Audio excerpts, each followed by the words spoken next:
Hi everyone. Qatar வந்து 20 days ஆயிருக்கு.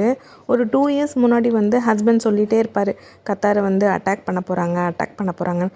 அப்போல்லாம் எனக்கு பெருசாக எதுவும் தெரியாது, தோணாது. அதை பற்றி நான் திங்க் பண்ணவும் மாட்டேன். அவர் ஏதோ விளையாட்டுக்கு சொல்லிகிட்ருக்காரு அப்படின்னு நினைப்பேன். ஆனால் 1 இயர் பேக் அப்போ வந்து சொன்னார். அப்போ ஆனால் உண்மையாகவே அட்டாக் பண்ணாங்க. ரொம்ப பரபரப்பாக இருந்தது, மனசு பதட்டமாகவே இருந்தது. அப்போது கத்தாரில் வந்து ஹஸ்பண்ட் மட்டும்தான் இருந்தாங்க, நான் குழந்தைங்க எல்லாமே இந்தியாவில் இருந்தோம். இப்போ இங்கே வந்து 20 டேஸ் ஆகிருக்கு. உண்மையாகவே என்ன சொல்கிறதுன்னு தெரியல. நாங்கள் வந்து ஒரு 3-4 டைம்ஸ் கிட்டத்தட்ட மிசைல்ஸ் மூலயமா அட்டாக் பண்ணியிருக்காங்க. ஃபர்ஸ்ட்டு ஃப்ரைடே, நாங்கள் வந்து ஃபர்ஸ்ட் வீக்கோட ஃப்ரைடே நல்லா தூங்கிட்டு இருந்தோம். ஒரு விடிய காலையில் ஒரு 3:30 இருக்கும், டம்முன்னு ஒரு சத்தம் கேட்டுச்சு. வீடெல்லாம் அதிருது, கிளாஸ் டோரெல்லாம் அதிருது. ஃபோனுக்கு டக்குன்னு அலர்ட் கொடுக்குறாங்க. பயங்கரமாக இருந்தது அந்த நைட்டு. அதுக்கப்புறம் கொஞ்ச நேரம் செட்டில் ஆகிடுச்சின்னு அகெயின் ஒரு மெசேஜ் வரும் நமக்கு. அதுக்கப்புறம் மறுபடியும் வந்து அட்டாக் பண்ண மாதிரி வந்துச்சு. அந்த சவுண்ட் கேட்டவுடனே நாங்கள் கண்ணை திறக்கிறோமான்னு தெரியல, இல்லை நாங்கள் முழிக்கிறதுக்கும் அந்த சவுண்டு கேட்குறதுக்கும் அந்த அதிர்வுலாம் பயங்கரமாக இருக்குது. சவுண்டு கேட்கும் போது டக்குன்னு குழந்தைங்கள சேர்த்து அணைச்சி நாங்கள் படுத்துப்போம், ஏன்னா எழுந்துக்க போகிறாங்கன்னு.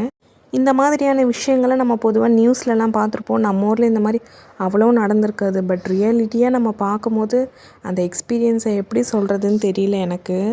ஹஸ்பண்ட் சொல்லுவார், நீங்கள் வந்திருக்கீங்க, எனக்கு வேறு பயமாக இருக்குது அப்படின்னு. ஏன் நீங்கள் பயப்படுறீங்க, நீங்கள் எங்கள் கூட தானே இருக்கீங்கன்னு.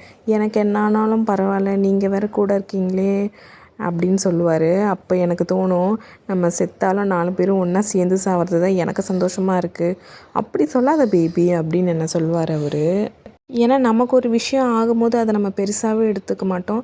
நம்மளை சார்ந்தவங்களையோ, நமக்கு பிடிச்சவங்களையோ, நம்ம ஃபேமிலி மெம்பர்ஸ்க்கோ எதனா நம்மளால் ஆகும்போது அது வந்து மனசு கொஞ்சம் கஷ்டமாக தான் இருக்கும். இந்த சவுண்டு கேட்டோடனே டக்குன்னு எழுந்திரிச்சு போய் நான் ஜன்னலில் எட்டி பார்ப்பேன். என் ஹஸ்பண்ட் சொல்லுவார், வெளியில் போகாதுன்னு. ஏன்னா அந்த டெப்ரிஸ்லாம் கீழே விழுந்து நிறைய பேருக்கு இன்ஜுரி ஆகிருக்குன்னு. ஸோ என்ன தான் நம்ம சில விஷயங்கள் தவிர்க்கணும்னு நினச்சாலும் அது நடக்கணுன்றப்ப நடந்து தான் ஆகணும், வேறு வழி கிடையாது.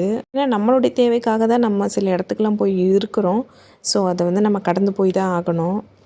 நான் முதல்ல கத்தார் வரும்போது எந்த எக்ஸைட்மெண்ட்டும் இல்லாத ரொம்ப கேஷுவலாக தான் வந்தேன்.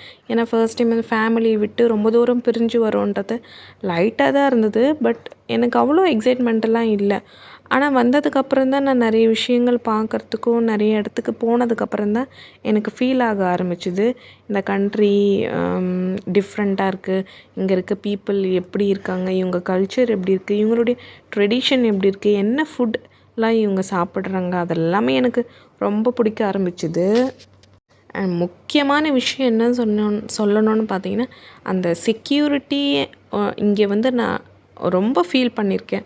என்னுடைய ஹஸ்பண்டுக்கு ஒரு தடவை வந்து சர்ப்ரைஸ் பண்ணலான்னு சொல்லிட்டு நான் நைட்டு 12 டாக்ஸி புக் பண்ணி நான் போயிருக்கேன். ஸோ அது மூலியமாகவே தெரியும், நான் சொல்லவே வேணாம், கல்ஃப் வந்து எவ்வளோ சேஃப்டிக்கு முக்கியத்துவம் கொடுக்குறாங்கன்னு.